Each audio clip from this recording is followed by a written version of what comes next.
অনেক দিন আগের কথা। এক জঙ্গলে বাস করত একটি টুনি ও তার দুইটি ছানা। টুনি তার ছানাদের নিয়ে খুব সুখে দিন কাটাচ্ছিল, কিন্তু একদিন টুনির বাসার উপর নজর পড়ল একটি পাজি শিয়ালের। আরে বাহ, এত দেখি টুনির বাসায় দুটো ছানা আছে। যাই, টুনিকে বোকা বানানোর চেষ্টা করি। ও কি নাদুস নুদুস ছানা, আমাকে আজ খেতেই হবে। টুনটুনির পাখির মাংস কত নরম আর সুস্বাদু হয়, তা কেবল খেলেই টের পাওয়া যাবে। আমাকে খেতেই হবে ওর ছানা দুটোকে আজকে। এই বলে শিয়াল ঝোপ থেকে বেরিয়ে টুনির বাসার নিচেই গেল আর টুনিকে বলতে লাগলো, এই বেটা টুনি, তোর ছানাগুলোকে নিচেই ফেল, তা না হলে আমি যদি গাছে উঠি তাহলে কিন্তু তোর ছানাদের সাথে সাথে তোকেও খেয়ে ফেলবো। কেন, তুমি কি বানর নাকি সাপ যে গাছে উঠবে? তুমি তো একটা শিয়াল, তুমি কিভাবে গাছে উঠতে পারো? আমাকে কি বোকা পেয়েছো নাকি যে তোমার ভয়ে আমি আমার ছানাদেরকে নিচেই ফেলবো? ক্ষমতা থাকলে উপরে আসো, উপরে এসে আমার ছানাদেরকে খেয়ে যাও। এখনো সময় আছে, তোকে ভালো করে বলছি, ভালোই ভালোই তোর ছানাদের নিচেই ফেল, তা না হলে সত্যি সত্যি তোর বাসার উপরে উঠে যাব, তখন তোর ছানাদের সাথে তোকেও খাবো। বললাম তো, যদি পারো তাহলে আমার বাসায় উঠে এসো, উপরে এসে দেখি কেমন করে আমার ছানাদের খেতে পারো। না, ভেবেছিলাম টুনিকে বোকা বানিয়ে ওর ছানাদের খাবো, কিন্তু বেটা তো দেখছি সবই জেনে গেছে। টুনির গাছটা যথেষ্ট চিকন, এই গাছটা আমি যদি ঝাঁকাতে শুরু করি তাহলে বাচ্চাগুলো উপর থেকে নিচেই পড়বে আর আমি তখন ওর বাচ্চাদের খেতে পারবো। এই বলে পাজি শিয়াল টুনির গাছটা ঝাঁকাতে শুরু করে।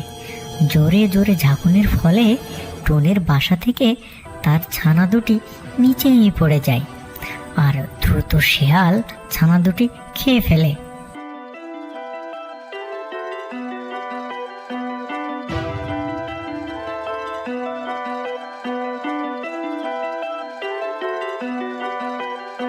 দেখলি তো টুনি, তোর ছানাগুলোকে আমি খেয়েই ছাড়লাম, মাঝখান থেকে তুই বেঁচে গেলি। আমি যদি সত্যি সত্যি গাছের উপরে উঠতে পারতাম তাহলে তোকেও খেয়ে নিতাম।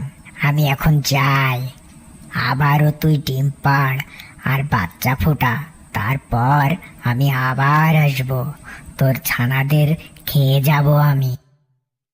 তুমি খুবই পাজি একটি শিয়াল, আমার ছোট ছোট ছানাদের খেয়ে কি লাভ হলো তোমার? তোমার তো পেটও ভরলো না, তাহলে কেন তুমি আমার ছানাদেরকে খেলে? আরে বেটা, তুই কি বুঝবি? তোর ছানাগুলোকে খেয়ে যে মজা পেয়েছি, এরকম খাবার জীবনেও খাইনি আমি। তবে তুই চিন্তা করিস না, এর পরের বারও আমি তোর ছানাগুলোকে খাবো। তাড়াতাড়ি ডিম পাড় আর সেই ডিম থেকে নাদুস নুদুস বাচ্চা ফোটা। এই কথা বলেই শিয়াল সেখান থেকে চলে গেল আর টুনি মন খারাপ করে বাসাতেই বসে থাকলো। এই ঘটনা ঘটার বেশ কিছুদিন হয়ে গেছে। শিয়াল তার আস্তানায় বসে বসে ঝিমাচ্ছিল। হঠাৎ টুনির কথা মনে পড়ল। আরে, টুনির ছানাদের খেয়েছিলাম তো অনেক দিন হয়ে গেল, এর মধ্যে মনে হয় টুনি আবারও ডিম পেড়েছে আর ডিমগুলো ফুটে বাচ্চাও বের হয়েছে। যাই, একবার টুনির বাসায় একটু ওকে মেরে দেখে আসি, আমাকে তো দেখলে আবার বাচ্চাগুলো লুকিয়ে ফেলতে পারে, তখন তো কিছুই কপালে জুটবে না।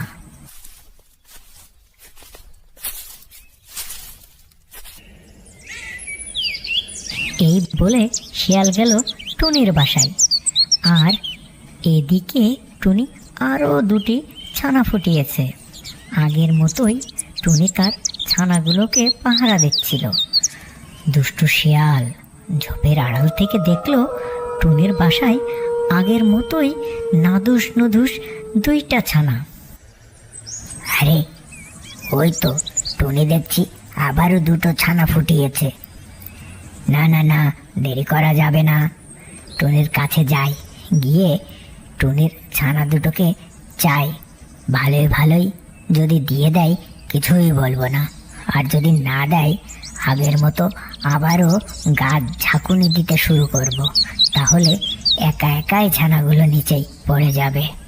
এই বলে শিয়াল ঝোপের আড়াল থেকে বেরিয়ে এসে আবার টুনির বাসার নিচেই গেল, আর টুনিকে ভয় দেখিয়ে বলতে লাগলো, কে রে টুনি,